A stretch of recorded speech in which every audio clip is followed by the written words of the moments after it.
Você conhece aquele ditado antigo que diz: quem planta o medo, um dia colhe o próprio pavor. Pois bem, Lula está descobrindo isso agora. O mesmo homem que comemorou a prisão de Jair Bolsonaro. O mesmo presidente que protegeu o sistema. O mesmo líder que se apoiou no STF para neutralizar Bolsonaro. Agora é o mesmo homem que, nos bastidores, tenta negociar às pressas, com o filho. Sim, Lula tentou marcar uma reunião secreta com Flávio Bolsonaro. E não foi por iniciativa própria. Foi a pedido direto do STF. Porque neste exato momento, o sistema inteiro entrou em estado de pânico absoluto. Não é força de expressão. Não é exagero retórico. É pânico real, silencioso, documentado, interno. Ministros do Supremo, líderes do Centrão, operadores do mercado e banqueiros receberam, quase ao mesmo tempo, as mesmas pesquisas internas. Pesquisas que não aparecem na televisão. Pesquisas que não viram manchete. Pesquisas que circulam apenas em salas fechadas. E o número que detonou o alarme foi direto. Flávio Bolsonaro já empata tecnicamente com Lula no primeiro turno. Mas o dado mais assustador não foi o empate, foi a trajetória. Flávio cresce exatamente onde o sistema jamais esperava. Nordeste e periferias interior. Eleitores neutros. Jovens desiludidos com política. Classes médias urbanas. Ou seja, Flávio rompeu o cerco. E quando um candidato rompe o cerco, o sistema entra em modo de emergência. Mas antes de revelar o que foi oferecido nessa reunião secreta, que não deveria jamais ter vindo a público, eu preciso do seu apoio. Se você quer que o Direito à Verdade continue revelando o que a grande imprensa esconde, inscreva-se agora, ative o sininho e fortaleça essa batalha pela verdade. O que você vai ouvir agora? Brasília não queria que você soubesse. Quando a nova rodada de pesquisas internas chegou ao STF, o clima nos gabinetes mudou de forma perceptível. Até aquele momento, havia segurança, convicção de controle, certeza de que Bolsonaro estava neutralizado politicamente e de que Lula caminharia praticamente sem obstáculos até 2026. Mas os números quebraram essa sensação de domínio, não apenas pelo crescimento de Flávio Bolsonaro, mas pelo tipo de crescimento. Os relatórios apontavam algo que os ministros não viam desde 2018: raiva contida, voto de protesto, sensação de injustiça, desconfiança nas instituições, rejeição direta ao sistema. Flávio não estava crescendo por marketing. Não. Estava crescendo por alianças. Não estava crescendo por estrutura partidária. Estava crescendo por ruptura. E isso acendeu o alerta máximo dentro do núcleo duro do Supremo. Porque todos ali sabem exatamente o que significaria uma vitória de Flávio Bolsonaro. Revisão de processos sensíveis. Auditorias políticas em decisões passadas. Quebra de blindagens informais. Instalação de CPIs contra abusos. E, principalmente, apoio institucional a pedidos de impeachment de ministros. O que antes era tratado como retórica radical, passou a ser tratado como risco real de poder. A partir dali, o medo deixou de ser abstrato, virou cálculo, virou projeção, virou plano de contenção. Um ministro teria dito em reunião interna: isso não é mais uma hipótese distante, é um cenário em construção. Nesse mesmo dia, outro alerta chegou. Relatórios qualitativos apontavam que o eleitorado de Flávio já não se concentrava apenas no bolsonarismo tradicional. Ele avançava sobre eleitores que votaram em Lula, jovens politicamente neutros, pessoas que haviam abandonado a política, grupos que se sentiam traídos pelo sistema. Isso mudou completamente a leitura interna, porque uma coisa é conter uma base radical. Outra, muito mais complexa, é conter um movimento social difuso. E foi a partir desse momento que o STF passou a pressionar diretamente o Planalto. A ordem era simples: é preciso agir antes que seja tarde. A pressão do STF sobre o Planalto não veio em tom de sugestão. Veio como alerta de sobrevivência institucional. Ministros passaram a enviar sinais diretos ao núcleo político de Lula. Nada por ofício, nada por documento, tudo por canais informais. Recados curtos, objetivos, sem margem para ambiguidade. O conteúdo era sempre o mesmo. Esse movimento precisa ser contido agora. Depois não haverá como reverter. Se esse crescimento continuar, ninguém estará seguro. Dentro do Palácio do Planalto, a leitura foi imediata. Não se tratava apenas de uma eleição. Tratava-se de preservação de poder, proteção de biografias e blindagem institucional.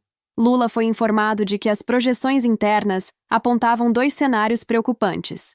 Se Flávio mantivesse a curva de crescimento por mais 3 meses, se tornaria inalcançável no segundo turno.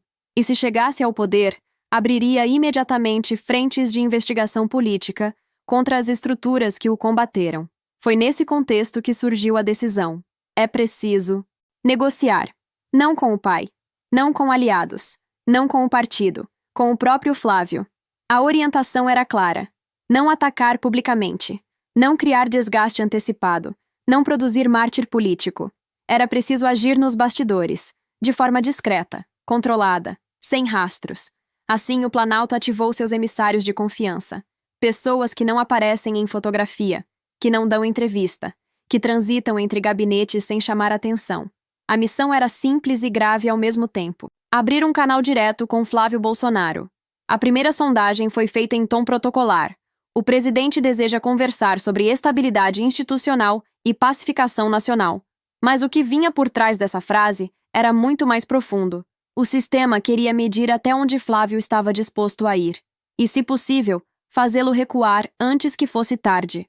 Depois do primeiro contato indireto, veio o segundo movimento. Desta vez, já sem floreios. O recado chegou por um intermediário de altíssimo nível, alguém que transita entre judiciário, Congresso e Planalto, com absoluta naturalidade. A frase foi curta. O presidente quer falar com Flávio, pessoalmente, sem registro. O entorno de Flávio entendeu imediatamente o peso do pedido. Não se tratava de cordialidade institucional. Era sinal de urgência política máxima. A resposta não veio na hora. Flávio pediu tempo, consultou aliados próximos, falou com advogados, avaliou riscos, porque aceitar aquela reunião significava entrar diretamente no centro do tabuleiro. E recusar também tinha consequências. 2 dias depois, veio o aceite. Mas com condições duríssimas. Nada de Palácio do Planalto. Nada de residência oficial. Nada de dependências do Congresso. O encontro teria de ser em local neutro, fora do circuito político, sem seguranças ostensivos, sem assessores de imprensa, sem celular, sem registro de entrada, sem atas, sem qualquer documento formal. O local escolhido foi um escritório de advocacia de perfil extremamente discreto, fora do eixo central de Brasília. Um lugar onde ministros já haviam feito negociações sensíveis no passado. A escolha do horário também não foi aleatória. A reunião foi marcada para depois das 22 horas, quando os prédios oficiais já estavam vazios, quando os corredores do poder já estavam em silêncio, quando os sistemas de registro reduzem atividade. Cada detalhe foi calculado. Não para proteger Flávio, não para proteger Lula, mas para proteger o sistema, de qualquer prova futura. Do lado de Lula, apenas 2 advogados acompanharam. Do lado de Flávio também. Nenhum assessor político. Nenhum interlocutor partidário. Era um encontro de Estado contra indivíduo. Antes de entrar na sala, ambos entregaram os celulares. Sem gravação. Sem rastreamento. Sem vazamento técnico. Ali, por alguns minutos, ficariam apenas o presidente da República e o filho do homem que o sistema havia neutralizado. Nos bastidores do Planalto, a expectativa era gigantesca. Ministros queriam resposta naquela mesma noite. O STF queria saber, ainda antes do amanhecer, se Flávio havia cedido. Era mais do que uma reunião. Era uma tentativa última de contenção. A porta da sala foi fechada sem cerimônia. Nenhuma saudação protocolar. Nenhum fotógrafo. Nenhuma formalidade. Apenas 2 homens frente a frente. De um lado, Lula, visivelmente tenso, semblante fechado, postura rígida. Do outro, Flávio Bolsonaro, expressão controlada, olhar fixo, silêncio, estratégico. Por alguns segundos, ninguém falou nada. O silêncio era pesado. Lula quebrou primeiro.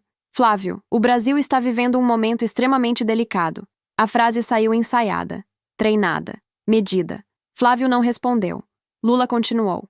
O país já passou por tensão demais, conflito demais, instabilidade demais. O seu nome hoje representa um risco real de inflamação social. Flávio inclinou o corpo levemente para frente. Ou representa uma chance de correção histórica. Respondeu em tom baixo. Lula respirou fundo. Tentou mudar o enfoque. Você sabe que eu não falo apenas como presidente. Falo como alguém que já viu o país quase se romper por dentro. Flávio manteve a calma.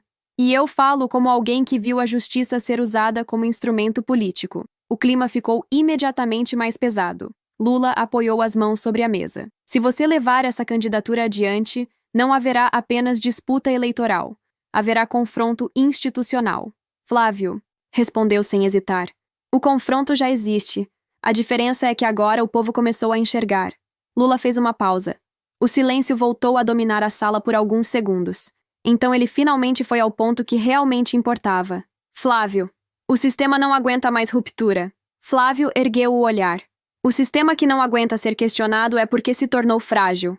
A tensão era visível. Do lado de fora da sala, nenhum dos advogados ousava se mover. Era ali, naquela troca direta, que se decidia muito mais do que uma conversa. Decidia-se o rumo de uma eleição inteira. Lula então tentou adotar um tom mais conciliador. Você sabe que eu poderia ter ignorado tudo isso. Poderia simplesmente usar o peso do governo. Mas eu escolhi tentar conversar. Flávio respondeu com frieza. O senhor escolheu conversar porque percebeu que não controla mais o jogo. Essa frase atingiu Lula de forma direta. Ele recostou na cadeira. Mudou ligeiramente a postura. E então, deixou claro que a reunião não era apenas política. Era pessoal. Você sabe exatamente por que estamos aqui, disse Lula. Flávio apenas respondeu. Sei. Estamos aqui porque o sistema está com medo. Depois da última resposta de Flávio, Lula permaneceu alguns segundos em silêncio. Era como se avaliasse, mentalmente, todas as alternativas que ainda lhe restavam. Ele sabia que aquele não era um diálogo comum. Sabia que cada palavra ali dita mudaria o tabuleiro político. Lula, então, falou em tom mais baixo. Flávio, vamos falar de forma direta. Flávio cruzou os braços. É exatamente isso que eu espero. Lula respirou fundo antes de prosseguir.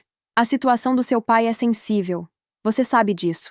Há processos, há decisões, há penas já em andamento. Eu posso influenciar caminhos.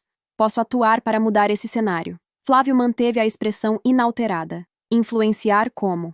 Lula então expôs pela primeira vez de forma clara o coração da proposta. Existe hoje no Congresso espaço para revisar dispositivos da Lei de Segurança Nacional. Com o apoio do governo, é possível construir uma mudança que gere retroatividade benéfica. Flávio permaneceu em silêncio. Lula continuou, agora de forma ainda mais explícita. Essa mudança pode reduzir drasticamente as penas atribuídas ao seu pai. Pode viabilizar progressão imediata para regime aberto, inclusive com prisão domiciliar. A tensão tomou conta da sala. Flávio inclinou levemente a cabeça. Então é disso que se trata, Lula respondeu. Trata-se de pacificação. Trata-se de encerrar um ciclo de conflito. Flávio então lançou a pergunta que congelou o ambiente. E o preço dessa pacificação seria a minha desistência da disputa presidencial? Lula não respondeu de imediato. O silêncio foi a resposta. Flávio então falou em tom firme. O senhor está dizendo com todas as letras que o sistema aceita aliviar a situação do meu pai para impedir que eu continue crescendo politicamente. Lula tentou suavizar. Estou dizendo que há caminhos institucionais para reduzir danos. Para todos. Flávio bateu levemente a mão na mesa. Para todos, não. Apenas para quem o sistema quer proteger. Lula endureceu o olhar. Você sabe que essa é a única saída racional para evitar uma crise institucional profunda. Flávio respondeu sem elevar a voz. Crise institucional é o que já vivemos. O que o senhor propõe é apenas um acordo de conveniência. Lula.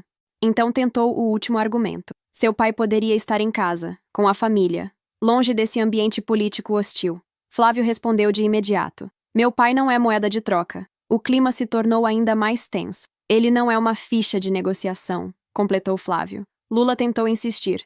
Você tem consciência do impacto da sua decisão? Flávio respondeu com firmeza. Tenho, e sigo exatamente por isso. Depois da última resposta de Flávio, o clima na sala ficou pesado de um jeito diferente.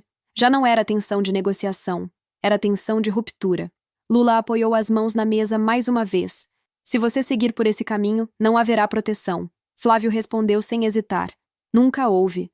O que existiu foi perseguição institucional disfarçada de legalidade. Lula então foi direto. O sistema não permitirá que você chegue ao poder sem reagir. Flávio levantou-se lentamente da cadeira. Então o sistema que se prepare para ser questionado.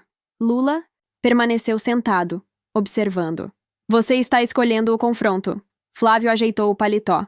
Estou escolhendo a transparência. Sem mais palavras, ele deu por encerrada a reunião. Do lado de fora, os advogados perceberam imediatamente que não havia acordo. Não houve cumprimento. Não houve despedida. Não houve protocolo. A reunião havia fracassado. E o impacto foi imediato. Nas horas seguintes, Telefonemas cruzaram o Planalto, o STF e o Congresso. Ministros queriam saber se Flávio havia cedido. Queriam saber se a candidatura havia sido demovida. Queriam saber se o risco havia sido neutralizado. A resposta foi uma só: não. Flávio manteve sua posição. E com isso, um novo cenário se consolidou. O sistema percebeu naquela madrugada que a contenção havia falhado e que, a partir daquele momento, o confronto deixava de ser especulação e passava a ser realidade política. E é exatamente por isso que você precisa estar aqui. Porque o que está acontecendo nos bastidores do poder não passa na televisão, não aparece nos jornais e não chega até você pelas grandes mídias. Aqui no Direito à Verdade, você recebe aquilo que tentam esconder. Se você acredita que o Brasil precisa de transparência, se acredita que nenhuma instituição está acima da lei, se acredita que o povo precisa saber o que acontece por trás das cortinas do poder, então inscreva-se agora no canal, ative o sininho, compartilhe este vídeo e deixe seu comentário. A sua participação fortalece essa batalha, porque esta história não terminou. Ela apenas começou. E tudo indica que os próximos capítulos serão ainda mais intensos. O jogo virou. E agora, quem sempre governou pelo medo, passou a governar sob o medo.